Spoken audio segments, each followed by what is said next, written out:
Hello, everybody, ladies and gentlemen. Yeah, everybody's excited about this one. Porno. I know everybody's like, porno? All right. Porno. Meanwhile, YouTube is like, demonetized. Yeah. Porno's a Shudder exclusive. It was good. It was real good. It's not an actual porno movie. No, it's a horror comedy. It's about porno. Yes, it's a horror comedy. And it's about these kids working in this theater. It's a Christian theater. And they come across a damn porno tape film. And they put it on. They stayed late for work. They put it on. And it turns out it's not really a porno film. It's an extra-dimensional porno. And it summons a demon. It summons a succubus. And they got to fight a succubus. Pretty much, yeah. Yeah, it's pretty cool. It's pretty cool. It's funny. Funny shit. Yeah, I liked it a lot. It wasn't like as zany as I was expecting. No. It was like the humor was a lot more low-key, but I liked that better, I guess. Kind of like along the lines of Bill and Ted 1, maybe. Yeah, something like that. Maybe not that zany. And it's not that zany. Not that zany, yeah. The premise of it reminds me of Demons, the Lamberto Bava movie, about like the movie and it made everybody in the theater like turn into like zombies or whatever. Yeah, but it doesn't have the tone is nothing like that. It's funny because this group of kids that are working in here, they're all so cute. Like, I love all their personalities, you know? Yeah, they're all cool. This is actually set in the early 90s because the movie theater, it's run by like the dude that manages it is like a big uber Christian, and I guess like all the teenagers that work there are also kind of like Christians because they're all kind of like, you know, a group or whatever. Or Christian-y. Yeah. The girl isn't that much into it, really. She's like, they say crazy shit. They say the same crazy shit that they really did say back in the 90s and the 80s. Yeah. It's like a privately owned theater, and dude's a Christian, and he's hired nothing but Christians to work in there. And they have a lot of, you know, growing up in the Christian Military Academy, you know, as a young kid, they had a lot of the same kind of crazy misconceptions about shit, you know. Well, yeah, they seem just like naive, but not like in an obnoocious way, just like in a kind of kind of way. They're just like, you know, we got to resist the power of that pornography, you know, shit like that, you know. And one dude going on and on about all his fucking heavy addictions and all his sins and shit. Turns out it was just he smoked a cigarette. Yeah, and they're making like a big deal out of it. Well, because that character who's the projectionist, they call him Heavy Metal Jeff, but he gets really mad about it because like it's not heavy metal, it's hardcore. Yeah, he likes hardcore, and he has the X's on his hands. I was like, oh, he's straight edge. It's like so I don't know if kids nowadays would know what that is. Bunch of stuff from the 80s and 90s, you know what it is. But I know what it is because I think this movie is set in because the two movies that were showing in the theater where they worked were Encino Man and A League of Their Own. That's 1992, right? Yeah, I think it's 1992, 1991. So these kids would have been the same age as me in that year. Yeah. You know what I mean? Because I graduated from high school in 1990. Yeah. What was funny about the straight edge kid is that he had long hair, and from what I remember, all the straight edge kids all had shaved heads. Mostly. And not all. I knew a couple that weren't. But I knew some girls, man. They were cute girls that were straight edge. They had either shaved heads or Chelsea's, which is just shaved head with just bangs. Yeah. It was cute. They wore those little nylon flight jackets. And Doc Martens. They'd be like the flight jackets would be like maroon flight jackets with the fucking maroon Doc Marten, you know, oxblood boots and super tight jeans or BDU jeans and shit. You know what I mean? And they were a trip. They were cute. Yeah. Yeah, I just remember how it was. Kind of like punk rocker. Yeah, I knew some people like that as well. Yeah. So it was very funny because this was kind of like, even though obviously it's, you know, it's a 2019, 2020 movie. Yeah. But it is set during that time period and they really kind of got it right, like for that time. But like I didn't grow up like a Christian or anything, but it's like I knew some people like that, so it's like, and I like the jargon was correct. Yeah. So I liked that they did that. So these kids, and like I said, they're not. I like that it's funny, but it's not. They're not like making fun of these kids, or they're not anything like that. It's just they're very they're very naive. But like I said, it's not done for laughs necessarily. Like it is, but you're kind of like laughing with them, not at them. Kind of. A lot of the naive shit they were saying was just being 18 and 19. That's you know true. Being middle class. That's just the kind of shit you would believe back then. It's pre-internet. Yeah. A lot of the shit that they were believing in, they got right off of daytime television shows and talk shows. Yeah. Maury Povich and shit. Yeah, and you could definitely they really did like get the time period right. Get the time period right, yeah. But yeah, so this reminded me a little bit not only of demons, but also reminded me slightly any kind of like cursed movie type of thing, like Antrim or anything like that, which we just covered not too long ago. But I have to say, even though the movie is called Porno, the movie that they actually find, like what ends up happening is they're staying late, they're closing up. And the manager is like, well, I have to leave for a couple hours, but, I'll come back at midnight and everything. And then guys can go home. But he's like, if you finish up cleaning all the theaters, then you can watch whatever movie you want. Now, there are only 2 movies playing because they didn't have multiplexes back then, really. I mean, they did, but it wasn't as widespread. So it ends up that this dude, like, comes into the theater and is acting all crazy and they just think he's a drunk or something. And then he like crashes through a wall or something like that was just kind of had a curtain over it and shit, and they find this whole other like sub basement that has like all of these other movies, and they find this movie that has like a weird like symbol on it, and so they watch it, and it's just funny because the movie that they're showing, it looks like, because one of them like leans over the other, he's like, is this an art film? And he's like, I don't know. You know what I mean? So it's like, it's not a porn movie. It looks like a Danzig video, if you ask me. It looked like a Danzig video. It did, without Danzig, but the girls. Yeah, because it had nudity, it's like there's tits and bush and stuff in it, but it was just more like you said, it's like a Danzig video, like a Danzig video from the 90s. Yeah. It looked like that, but I guess like she's supposed to be a sex demon, right, or like a succubus. She's a succubus, yeah. She's a succubus. Yeah. So it kind of unleashes her, so they have to like fight against her. This movie's got some fucking badass practical special effects. This is the first time in a movie I ever saw a dude's balls explode. His nuts blow up, and his gay buddy fixes it, ties him up. Yeah, I really like that all the violence in here is pretty much all dick centered. Yeah, and the dude's you don't see that. The dude spends the rest of the movie walking real slow.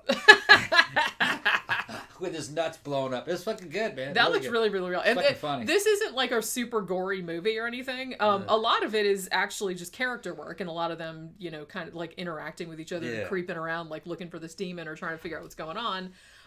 So don't think of it as just like this, like, gore a minute kind of like zany whack. It's not like that. It's just kind of like low key. But when they do that stuff, like that one scene like with the balls was just I was just like, woo, they went there. Okay, they're just showing it right there, and it looked like really, really realistic. Oh, the acting's good, the storytelling's good. They set it in it's probably an abandoned movie theater that they found. Everything looks, because it looks like a period movie theater from that time period. Yeah, it looks good, and the acting is good. The fucking casting is really good. One of the main characters is this girl. And she kind of carries you through the movie. She's pretty cool. She's cute. And there's this fucking... The dude was praying over her one time, and he said... What he said? Something about... He got, oh Lord, or what is this? This is not... What is it about her mascara wasn't enough to conceal her love for the Lord? Yeah, her makeup isn't enough. And she was just kind of looking like... What? Yeah, Because she was like kind of a 90s style sort of quasi-goth, I guess. Yeah, so she had thick eyeliner on, and fucking... Listen to The Cure. Her boss was like, don't be fooled by the eyeliner. She loves the Lord, kind of shit like that. And she's like, what the fuck is this all about? It's fucking funny. Yeah, it's like, I thought it was really entertaining. Yeah. Like I watched like a couple other reviews of it. It seems, I think it's got 4 or 5 skulls on Shudder. I watched a couple reviews. There's not a huge amount of reviews of it, but... a lot of people liked it, but thought it was like too slow or something like that. But I didn't really find that, because I liked the characters. I thought they were like really charming, so I kind of liked like all their interactions and stuff. You could tell who wrote it and directed it was somebody our age. Yeah, probably had to be. Or, somebody that was that age during that time period. Yeah, because they got the dialogue and the culture of the time right.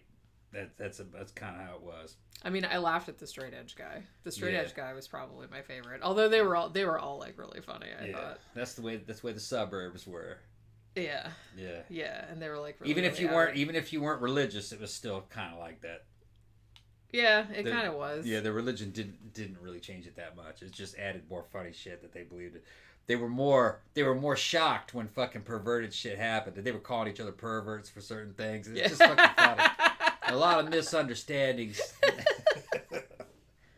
Yeah, like I said, I liked that angle that they were all like these kind of like just naive Christian kids, and like they didn't they'd never seen any real porn or anything like, so they didn't really know what to make of it. Like when they found this weird movie that like unleashed the sex demon, and they didn't like really know how to do like what to do about it. And like one of them was a gay kid who he prayed the gay away. They sent him to pray to they sent him to the Pray the Gay Away campaign. Yeah. And he prayed the gay away, evidently. Well, not very successfully, I don't think. He thought he did. Yeah, but that's what they always think. You just gotta see. I liked that he was kind of like he kept like making up a girlfriend that he had. Yeah, like, making up girlfriend. Not even like from Canada, but that type of thing. You know? And the girl that was there was into him. Yeah, at least she was super into him. Like, because he's a good-looking guy, so she's just like, oh. And she had some fantasy of him in his fucking baseball outfit. They show. He tries to battle the demon by fucking doing a fucking nude dance. She's watching, pretending like she's not into it and shit. The demon comes and gets him. You just got to see it, man. It's fucking funny. Yeah, I really liked it. I thought it was really funny. Like I said, don't expect it to be like super zany like Evil Dead or super gory or anything. No. It does have some like really good gore effects. Like I said, if you're squeamish about seeing like dicks and balls get fucked up, then you might not be too jazzed about this, because like I said, pretty much all the violence in here is directed toward penises. Which like that's kind of refreshing. You don't really see that much in movies. But so yeah, if that's gonna bother you, you probably don't want to watch it. But like I said, a lot of it is just kind of like them interacting with each other and like creeping around like this creepy movie theater. I should add too, like just kind of on another topic, the same day that Shudder added this movie, which was yesterday, I guess, or the day before, they also added a huge like Mario Bava collection. I guess there was like 6 or 7 like Mario Bava films. There's like fucking Bay of Blood is on there, Black Sabbath is on there, The Whip and the Body is on there. Like just a shit ton of Mario Bava movies. Peninsula's going on there after I bought it. Yeah, we just noticed that like Peninsula, they're like, oh, coming soon. We're like, God damn it, we just bought that for $15 and we could have seen it for free. Oh well. What are you gonna do? We didn't know. But yeah, so anything else you would like to add? No, that's it. This is a good movie. You guys probably like it. Yeah, I had a good time with it. Yeah. You know, it's funny. It was charming. And, you know, I liked all the exploding balls and, you know, that was very funny. Yeah. Because I was like when bad things happen to male genitalia in movies. I don't know why. It's just very entertaining to me. It's all that fucking misogynistic shit. So again, well, you have What's the reverse of misogyny? It's when misandry. It's all that misandrous shit. Well, not really. I guess it's just because so many horror movies have like violence directed toward women. Yeah. So it's nice to see violence directed toward men sometimes, because you don't see it as much. Yeah, you don't see it as much in horror movies. Yes, you see it sometimes, but not as often. Yeah. So I guess that's why I find that more entertaining. Yeah, she looks like something. Like I said, it looked like something out of a damn Danzig movie or Danzig video. Yeah. Yeah, if you guys know what I'm talking about. That's probably where they got the idea, because that's around the same time period. Yeah, that would have been right around the same, because they were like, make it look like kind of something out of Danzig. Yeah, that's okay. Yeah. But yeah, so if you have Shudder, check it out. And like I said, you can also have like a whole fucking all-day marathon of Mario Bava movies too, if you're into that, which I'm kind of excited about that, because I've seen most of his movies, but they added a couple that I hadn't seen, so I'll probably watch those over the next couple days. And if you are in the United States, everybody have a really good Thanksgiving tomorrow. Yeah, that's right. Tom got shit to do. We got I did some of the cooking. Got pies. The pies. We got I got all the damn onions and celery pre-cooked for the stuffing. Well, all that cornbread or whatever that is. You already did that. Cornbread's right? made. Yeah. Yeah. So we're gonna stuff our faces tomorrow. Yeah. So some cornbread stuffing. Yeah, hell yeah. We already like busted into one of the pies today because we just couldn't wait. I had some pecan pie earlier. But yeah, so have a happy Thanksgiving, everybody, and we will see you again live on Saturday. And we're going to go back to another true crime topic that should be entertaining. So we'll see you guys then, and bye.